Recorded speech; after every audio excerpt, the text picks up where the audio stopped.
Welcome to the deep dive. Today, we're diving into something pretty fascinating: solar radiation and Earth's heat balance. We'll be looking at how all that impacts the temperatures we feel all over the globe. Our source material today: a section from a physical geography textbook. So we're giving our listeners a glimpse into the forces that shape our world. Exactly. And trust me, this is way more exciting than flipping through textbook pages. We'll be talking about how our planet keeps a relatively stable temperature. With this constant flow of energy from the sun. Yeah, it's pretty mind-boggling when you think about it. And that's just the tip of the iceberg. We'll also be looking at why we experience seasons. And why temperature changes with altitude. Right. And latitude. And get this, we'll even delve into this concept called albedo. It's basically how different surfaces reflect sunlight, like why you get sunburned more easily at the beach versus on a grassy field. We'll also uncover how air drainage creates those temperature inversions, the ones that actually protect plants from frost. Right. Who knew air could drain like water? All right, so let's start with the basics. Solar radiation and insolation. I've always been curious about how Earth receives energy from the sun. Well, solar radiation refers to the energy the sun emits, Okay. primarily in short wavelengths. Now, insolation is the portion of that solar radiation that reaches the Earth's surface. And here's where it gets interesting.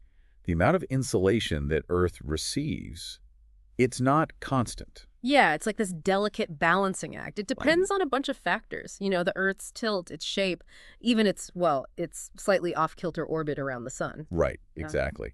Earth's tilt on its axis at 66.5 degrees is a major player, and then there's its elliptical orbit, not perfectly circular. Right. We have perihelion, which is when Earth is closest to the sun on January 3rd, Okay. and then aphelion when it's farthest on July 4th. So even though we're closest to the sun in January, that doesn't mean we're basking in the sun in the middle of winter. Makes sense, though, that Earth's tilt has a much bigger impact on the seasons, right? Precisely. The variation in distance between Earth and the sun throughout the year doesn't really affect the Earth's daily weather all that much. Okay, so if it's not the distance, what causes the biggest difference in the amount of insolation? It all boils down to the angle of the sun's rays. Imagine shining a flashlight straight down on something. You get this really concentrated beam of light, right? Now, tilt the flashlight. The beam spreads out, covers a larger area, but it's less intense. Right, right. So the same amount of energy is spread thinner Gotcha. That's why higher latitudes receive less direct sunlight. because of that tilt. It's like trying to heat a bigger room with the same heater. It's going to take longer. Precisely. Okay, so now that we've covered how solar radiation reaches us, what happens to it when it hits our atmosphere? Well, the atmosphere is pretty much transparent to shortwave solar radiation. Most of it just passes right through. However, water vapor, ozone, and other gases in the troposphere, that's the lowest part of the atmosphere, they absorb a lot of the near-infrared radiation. I see, so it's like a filter. Not everything makes it through. What about the colors we see in the sky, like the blue or those amazing sunset hues? Are those related to the atmosphere too? Absolutely. Those colors come from sunlight being scattered by tiny particles in the troposphere. Wow, so it's physics creating those beautiful sights. It's amazing. We've got this constant flow of solar radiation. But Earth doesn't just absorb all of it, does it? No, it doesn't. After absorbing insolation, Earth actually releases heat back into the atmosphere. But this time, it's in long-wave form. So it's like a game of hot potato with the sun's energy. Earth catches it, gets hot, and tosses it back out. Pretty much. And our atmosphere steps in again. It's really good at absorbing this long-wave radiation.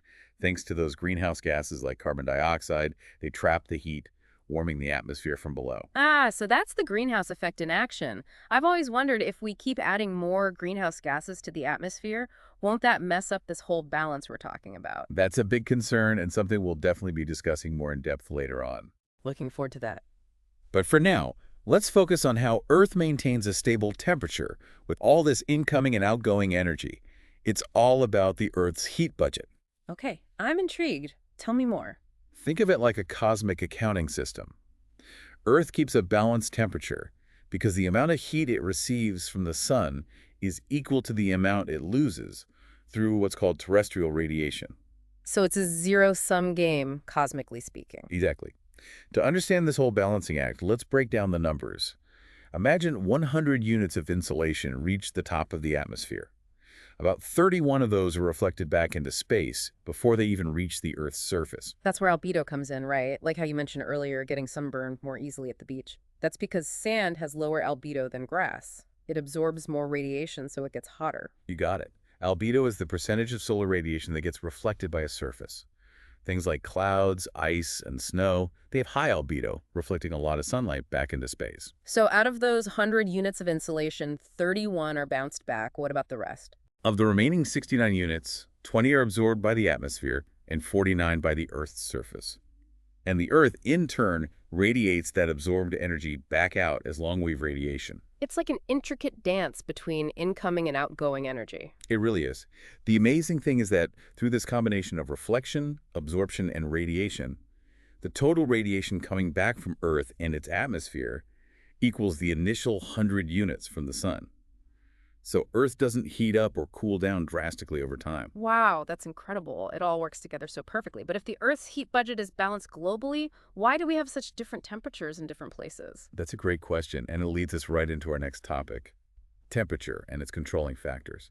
Before we get there, though, it's important to understand the difference between heat and temperature. I'm ready. Lay it on me. Okay, so heat is the total energy from all the molecular motion in a substance, whereas temperature just measures the average energy of those molecules. So two things can have the same temperature, but totally different amounts of heat depending on their mass. I never thought of it like that. It's like a bathtub full of lukewarm water has more heat than a cup of boiling water, even though the boiling water has a higher temperature. Exactly. Now, when we talk about the things that influence temperature variations across the globe, latitude is a big one. Yeah, makes sense. The tropics are warmer because they get more direct sunlight. What else plays a role? Well, altitude is another key factor. As you go higher, the air thins out, so there are fewer molecules to absorb that terrestrial radiation. That's why mountain areas are colder than lower elevations. So it's like a reverse beach vacation, climb higher, get colder. That's one way to think about it. We call that decrease in temperature with altitude the normal lapse rate. It's about 6.5 degrees Celsius for every 1,000 meters you go up. 6.5 degrees per 1,000 meters. Got it. Are Mhm. there any other factors at play here? Absolutely. Distance from the sea is another important one. Oceans, they heat up and cool down way slower than land.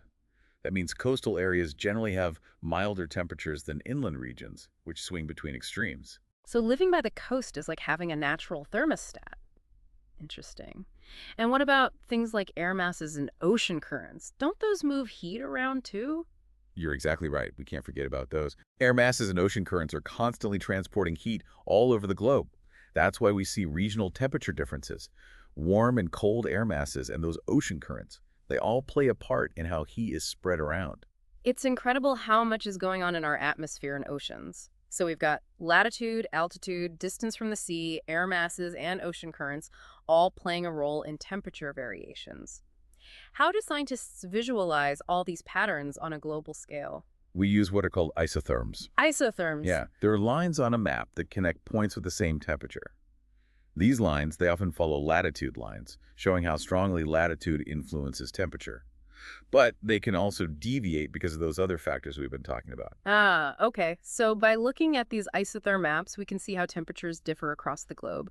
What are some of the key things we can learn from these global temperature maps? One of the most striking things you'll notice is the difference in temperature patterns between January and July, especially in the northern hemisphere. Okay. This is because the northern hemisphere has more land mass, and land heats up and cools down faster than water. So you see these bigger temperature swings over land than in the southern hemisphere, which is mostly ocean. So the oceans are like these giant temperature regulators. You could say that. They keep things a bit more stable in the south. Interesting. Are there any regions that are particularly extreme in terms of temperature? Definitely. Yeah. The Siberian plains in Asia, for example, experience the widest temperature range, over 60 degrees Celsius. Wow, that's a huge swing. It's all because of their continentality. Continentality. Yeah, they're far from the moderating influence of the ocean. Yeah. Scorching summers, bitterly cold winters. Wow, that's quite a contrast. Speaking of contrast, what about temperature inversions? What causes those weird temperature patterns where it gets warmer as you go higher instead of colder? You're right, temperature inversions are fascinating. Normally, yeah, temperature decreases as you go up. But during an inversion, this pattern flips. You end up with a layer of warm air sitting right on top of colder air near the ground. It's like a temporary upside-down atmosphere. What conditions cause these inversions? They're most common on long winter nights with clear skies and no wind. Imagine a cold winter night.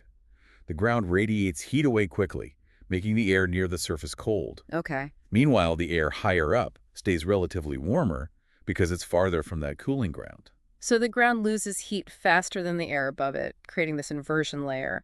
Are these inversions just a meteorological quirk, or do they have any real-world effects? They definitely have consequences.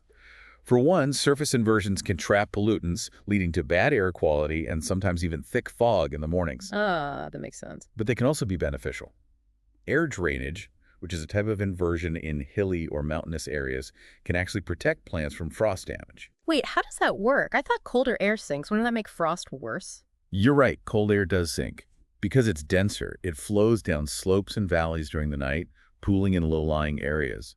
But this leaves a layer of slightly warmer air above, shielding the plants from those really cold temperatures near the ground. So it's like the cold air is draining away, leaving the plants in a slightly warmer pocket of air. Exactly. That's amazing. So we've covered a lot of ground here, from the basics of solar radiation and Earth's heat budget to all the different factors that influence temperature patterns. And we even touched on those intriguing temperature inversions. Indeed. And now that we have a better understanding of all these systems, in the next part of our deep dive, we can delve into how climate change might be impacting them. Stay tuned, folks. We'll be right back to explore how climate change could be tipping the scales of Earth's heat budget and changing those global temperature patterns. See you soon. Welcome back to the deep dive. Before the break, we were just about to discuss the potential impacts of climate change on Earth's heat budget and global temperature patterns. Right, and it's a bit overwhelming, honestly. Considering how perfectly balanced this whole system seems to be, it really makes you realize how even small changes could have these huge ripple effects across the whole planet. It's true. The Earth's climate system is incredibly dynamic, constantly responding to changes in so many different factors. And one of the biggest factors right now is the increase in greenhouse gas concentrations in the atmosphere. Mainly because of human activities since the Industrial Revolution, right? Exactly. Activities like burning fossil fuels for energy and transportation have led to a big increase in the release of carbon dioxide, methane, and other greenhouse gases. And we talk about how those gases act like a heat-trapping blanket around the planet. So more greenhouse gases mean a thicker blanket, which means more heat trapped in the atmosphere. Precisely. That trapped heat leads to an overall warming effect, global warming. Okay, so that's the basic idea behind global warming. But how does this increased warming actually affect Earth's heat budget? Does it completely throw the whole system out of whack? It does change the balance, but not by creating more energy. It changes how energy flows in and out of the system. The increase in greenhouse gases basically makes it harder for the Earth to radiate heat back out into space. So it's like the exit door is partially blocked and more heat builds up inside. That's a good analogy. This trapped heat then leads to a gradual warming of both the atmosphere and the oceans. So it's not just about a few degrees warmer here and there. What kind of real-world consequences are we talking about? Well, this warming can trigger a whole cascade of effects across the entire climate system. We're talking about shifts in weather patterns, changes in precipitation, rising sea levels, melting glaciers and ice sheets, and even more frequent extreme weather events. Wow, that sounds like a chain reaction. Can you break that down a bit more? What are some specific ways that climate change is altering global temperature patterns? One of the most obvious effects is the overall increase in global average temperatures. Since the late 19th century, we've already seen about 1 degree Celsius of warming. And this warming trend is expected to continue, which is a major concern. And this warming isn't uniform across the globe, right? Some areas are being hit harder than others, right? You're right, it's not uniform. Some regions are warming faster than others. The Arctic, for example. It's warming at about twice the rate of the global average. Why is that? It's mainly due to these feedback loops that are related to melting ice and snow. As these reflective surfaces disappear, they're replaced by darker ocean water, which absorbs more solar radiation. So that leads to even more warming. It's a vicious cycle. And this Arctic warming is having some pretty serious consequences, right? I mean, I've seen those pictures of glaciers breaking off and polar bears struggling to survive. It's a stark reminder that climate change is not just a future threat. It's happening right now. The impacts are already being felt worldwide. We're seeing the rapid melting of glaciers and ice sheets, which contributes to rising sea levels. We're also seeing the loss of sea ice, which impacts wildlife habitats, particularly for species like polar bears that depend on the ice for hunting and breeding. It's heartbreaking. Beyond those direct effects in the Arctic, what about other regions? Are they seeing big temperature changes too? Well, many areas are experiencing more frequent and intense heat waves. These prolonged periods of extreme heat can have serious consequences for human health, agriculture, and ecosystems. I've definitely noticed that summers have been getting hotter in recent years. And some regions are experiencing more intense rainfall and flooding, while others are facing longer droughts. I've heard about these atmospheric rivers causing those massive flooding events in California. Are those connected to climate change? It's possible. Atmospheric rivers are these narrow bands of moisture in the atmosphere that carry huge amounts of water vapor. Climate change is intensifying the water cycle, which can make these atmospheric rivers more potent and increase the risk of extreme rainfall. So the atmosphere is holding more moisture, leading to those heavier downpours when these atmospheric rivers hit. That's a good way to think about it. And on the other side, some regions are facing prolonged droughts because climate change is changing atmospheric circulation patterns and disrupting those traditional rainfall patterns. So climate change is basically throwing a wrench into the entire global water cycle, leading to both floods and droughts, Let's right? got it. And that's got to have serious consequences for agriculture, water resources, and ecosystems, right? Absolutely. Droughts can devastate crops, deplete water reservoirs, and increase the risk of wildfires. Intense rainfall can cause flooding, soil erosion, and damage infrastructure. These impacts are happening worldwide, and they're only expected to get worse as climate change continues. It's a lot to take in. So we've talked about rising temperatures, shifting precipitation patterns, and the impacts on the Arctic and other regions. Are there any other major consequences of climate change that we should be aware of? We can't forget about sea level rise. As global temperatures rise, glaciers and ice sheets melt faster, adding more water to the oceans. And thermal expansion, which is the tendency of water to expand as it warms, also plays a role. I've heard that sea levels are rising faster than we thought they would. Is that something to be worried about? It is. Recent studies suggest that sea level rise is accelerating. We could see a much larger increase by the end of the century than earlier estimates predicted. And this has major implications for coastal communities, right? Absolutely. Rising sea levels increase the risk of coastal erosion, storm surges, and flooding. Millions of people live in coastal areas that are vulnerable to these impacts, and the economic costs of sea level rise could be huge. It's clear that climate change is a multifaceted challenge with far-reaching consequences. It all feels a bit overwhelming. What can we as individuals do to address this issue? That's a great question, and one that we'll explore further in the final part of our deep dive. Welcome back to the Deep Dive. It's been, well, pretty heavy talking about the impacts of climate change, but now let's shift gears a bit. Let's talk about potential solutions. What can we actually do to tackle this huge challenge? It's easy to feel kind of helpless, like what can one person really do? It can definitely feel overwhelming.